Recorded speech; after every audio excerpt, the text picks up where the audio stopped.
Bonjour Sophie Le Ménestrel. Bonjour Christelle. Est-ce que je me trompe en parlant d'herbes aromatiques pour le basilic? Pas du tout. On a l'impression d'être déjà en Provence quand on sent un bouquet de basilic. Elle va relever vos plats d'été et c'est un réel plaisir de le cueillir selon ses besoins. Alors, est-ce qu'il vaut mieux le prendre en pot ou déjà coupé sous vide? Alors l'intérêt de l'avoir acheté en pot, c'est que vous allez pouvoir le consommer au fur et à mesure de vos besoins. Pensez à couper les grandes feuilles et pas couper les tiges. Parce qu'en fait, sur les tiges, vous avez des toutes petites feuilles. Et si vous arrosez votre basilic, il va pousser et vous pourrez donc le consommer et le garder plusieurs semaines. Bonjour monsieur. Bonjour. Alors, je vois que vous avez du basilic là sur votre étal.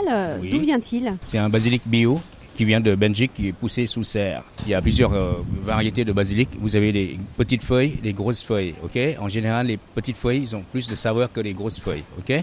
Et ensuite, dans une autre variété, il y a des basilics thaïlandaises, par exemple. Là, c'est un basilic spécialement importé ici en France, un petit peu plus poivré que du basilic ordinaire, quoi. Et comment est-ce qu'on va le conserver le basilic? Surtout, il ne faut pas qu'il prenne froid, parce que s'il prend froid, il noircit. Le meilleur plat, c'est le bac à légumes. Le Ok. basilic, Sophie, on va le cuisiner de l'entrée au dessert. Absolument. Alors vous allez bien sûr le mettre dans vos salades de tomates mozzarella, mais aussi on le met dans la soupe au pistou qui est une soupe de Provence.